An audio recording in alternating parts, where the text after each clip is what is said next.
Olá, seja bem-vindo, seja bem-vinda ao sexto vídeo da nossa nova trilha de 25 novos vídeos em comemoração aos meus também 25 anos de ELT. Nesse sexto vídeo, a gente está abrindo uma trilha nova por aqui para conversar sobre o critério de correção mais importante da nossa prova discursiva de inglês, que é o critério da correção gramatical e propriedade da linguagem, critério CGPL. Então vem comigo que a gente vai descobrir o que é avaliado nesse critério.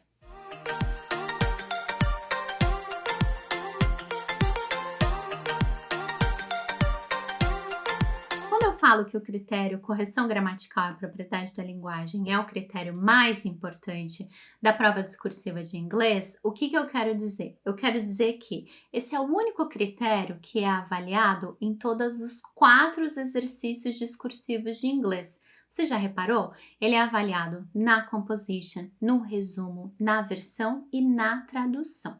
Se a gente somar quantos pontos, dentre os 100 pontos totais da prova de inglês, quantos pontos estão relacionados ao critério CGPL, a gente vai ficar impressionado. São 25 pontos de CGPL na composition, são 10 pontos no resumo, são mais 15 pontos na nossa versão. Só aqui nós já temos 50 pontos de CGPL em inglês. Claro, há mais 10 pontos de CGPL na tarefa da tradução, mas isso é CGPL em português. Lembrando que na tarefa da tradução, você escreve um texto em língua portuguesa na prova de inglês e é o texto em língua portuguesa que vai ser avaliado em termos de CGPL. Mas o que é avaliado de fato nesse quesito correção gramatical e propriedade da linguagem? Vamos lembrar aqui que o quesito correção gramatical e propriedade da linguagem é aquele, conforme eu expliquei nos vídeos anteriores, no qual você começa a tarefa quando ela ainda está em branco, com todos os pontos de CGPL na mão. E conforme você vai escrevendo sua composition, fazendo seu resumo, fazendo sua tradução e sua versão, você vai cometendo erros e conforme a banca examinadora encontra, identifica esses erros, você vai perdendo pontuação de CGPL. Mas quais são os tipos de erros que os candidatos cometem e que são penalizados como erros de CGPL? O primeiro tipo de erro, e extremamente comum na nossa prova de inglês, são os erros de morfologia, ou seja, a palavra considerada em si mesmo com relação à sua forma. Então, vou dar alguns exemplos aqui. Substantivo information é uncountable. Essa é uma informação morfológica sobre os substantivos. Essa informação conta pra gente se o substantivo tem flexão de número ou não tem flexão de número. Se o candidato escreve informations na prova, ele é penalizado em CGPL porque cometeu um erro de morfologia.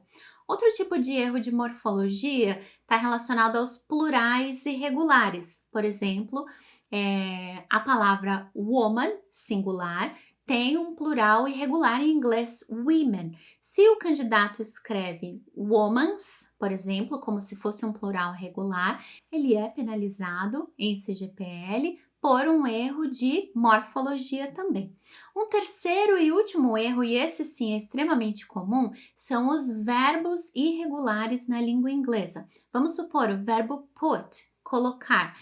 O verbo put tem forma irregular na sua forma passado e particípio passado. Não seria putted, alguma coisa nesse sentido, mas é put, put, put.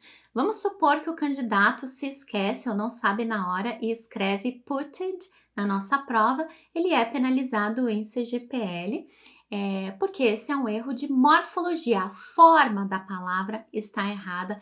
Erros de morfologia são muito comuns na nossa prova. Um segundo tipo de erro que também é muito penalizado em CGPL são erros de sintaxe, ou seja, da palavra se considerada ali com as palavras que estão no seu entorno. Então, vou dar alguns exemplos também simples, né? Vamos supor que o candidato está falando sobre Brazil e na hora de usar o possessivo, por exemplo, vai falar o PIB do Brasil, fala his GDP, né? His Não está errado em si com relação à sua forma, está errado porque sintaticamente não faz referência a Brasil. Seria preciso utilizar um possessivo neutro como it's para fazer referência a Brasil. Então veja que esse é um erro clássico de sintaxe da língua inglesa. Outro tipo de erro, por exemplo, utilizar um artigo indefinido a antes de um som de vogal. Então, por exemplo, she is a architect. Claro, o artigo em si não está errado com relação à forma. O problema do uso desse artigo a é que o próximo som é um som de vogal. Então, isso é um erro de sintaxe. Ou, por exemplo, os muitos erros de tempo verbal que a gente tem na nossa prova. Por exemplo, she is a diplomat since 1990.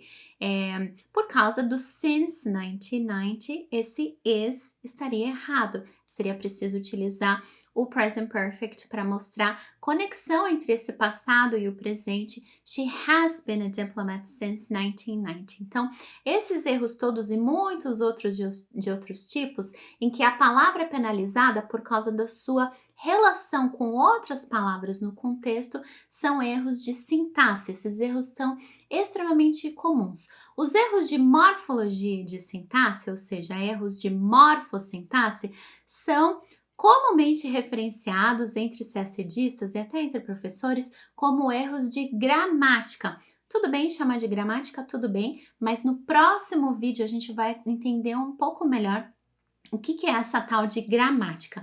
Por enquanto eu vou chamar de erros de morfologia e de sintaxe, morfossintaxe, portanto. Terceiro tipo de erro que a gente pode comentar aqui são erros de propriedade vocabular, ou seja, o vocábulo utilizado naquele contexto não é apropriado. Não é apropriado por uma série de motivos. Um primeiro motivo, por exemplo, é o sentido que o candidato pretendeu com aquele vocábulo, não é um sentido que o vocábulo tem. Por exemplo, he conduced the negotiation, usou o verbo conduce como se tivesse sentido de conduzir, então não é um sentido que a palavra tem. Então pode ser um erro ali marcado de CGPL pela banca. Um outro erro que é muito comum nessa parte de propriedade vocabular são os erros de colocação. O candidato escolhe, por exemplo, o verbo do para falar fazer amigos, do friends, sendo que na verdade o verbo do não forma uma combinação convencional com o substantivo friends.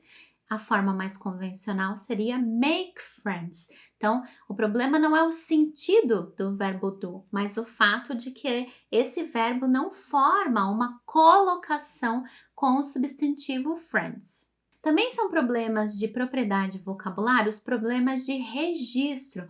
Por exemplo, quando o candidato utiliza alguma palavra de registro informal dentro do nosso contexto de prova. No nosso contexto de prova, que é um concurso público para a carreira de diplomata, a gente deve evitar os registros informais também na nossa escolha vocabular. Então, utilizar vocábulos, expressões que são informais, que são utilizados só no inglês oral, por exemplo, pode também levar a penalizações. Um quarto tipo de erro, que também é muito comum e esse é extremamente negligenciado pelos candidatos, são os erros de ortografia, extremamente comuns na nossa prova. Talvez você mesmo perceba que na sua produção escrita é algo que acontece com muita frequência, mas normalmente os candidatos têm dificuldade em trabalhar com esse tipo de erro, de sistematizar os estudos de ortografia. O que são erros de ortografia?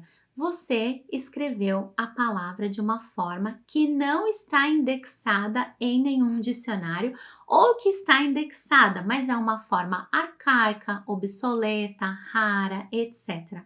Então, para não cometer erro de ortografia, é preciso escrever as palavras da forma como elas estão indexadas em dicionários. Aqui o dicionário é a autoridade em termos de ortografia. Então, são letras que sobram, letras que faltam, enfim, vários problemas nessa seara de escrever uma palavra que está com uma forma que não é reconhecida nos dicionários. Também são erros de ortografia, erros de silabação incorreta. Você está produzindo texto, chegou ao final da linha, resolveu quebrar a palavra, né? Fazer a quebra silábica. Se fizer a quebra silábica de forma errada, isso é penalizado pela banca. Tanto na tarefa em que você produz em língua portuguesa a tradução, quanto nas tarefas em língua inglesa. Eu vou fazer um comentário sobre silabação dentro de alguns vídeos ainda nessa trilha sobre CGPL. Então aguarda um pouquinho para a gente chegar nessa discussão também. Um quinto e último tipo de erro que eu quero comentar aqui, que também é penalizado dentro de CGPL, são os erros de pontuação.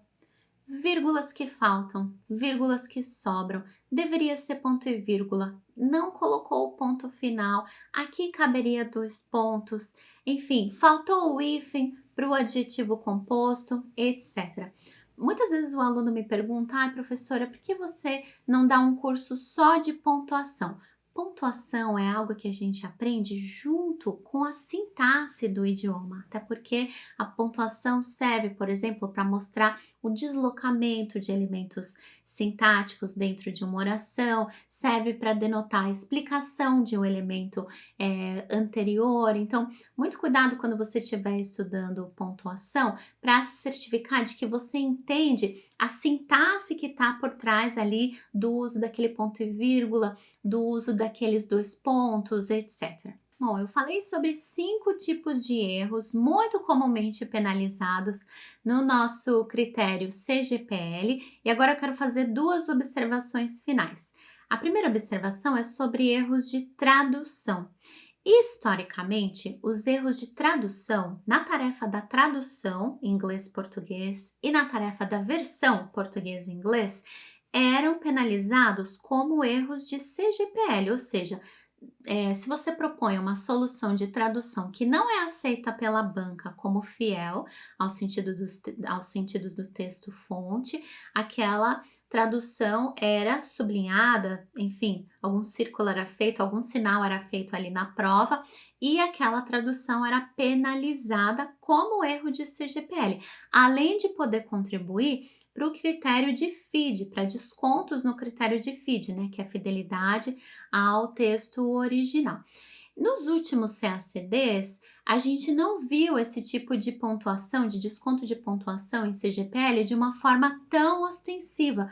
Os erros de tradução, principalmente na tarefa da tradução, não eram descontados em CGPL e eram sim trabalhados na parte de FIDE. Então, perceba que existe muita variação na avaliação desse construto, né, do que é traduzir de forma fiel ou não. Isso é descontado só em FIDE ou isso é descontado também em CGPL. E isso depende muito do ano de aplicação da prova, da interpretação que a banca examinadora faz, de como devem ser avaliados aí os quesitos que estão descritos no nosso edital de abertura. E a última observação que eu quero fazer é que esse tempo todo eu estou falando e dando exemplos da gramática, do vocabulário, da pontuação, da ortografia, da língua inglesa, mas é importante ressaltar que na tarefa da tradução, ou seja, você traduz na direção inglês-português, o quesito CGPL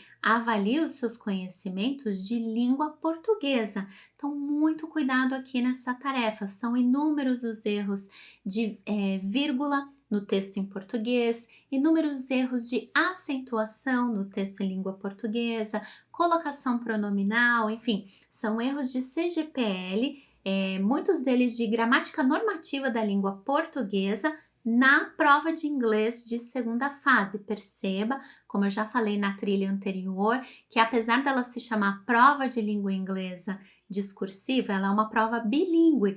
Na tarefa da tradução, o quesito CGPL é avaliado em português. Então, é importante ter isso em mente quando você estiver se preparando para esse quesito. Bom, nós chegamos ao fim desse nosso 6º vídeo.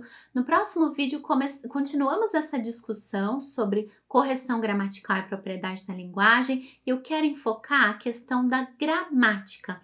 O que é gramática, como que é estudar gramática, o que que eu aconselho em termos de material de gramática. Vamos conversar sobre isso no próximo vídeo? Te aguardo lá.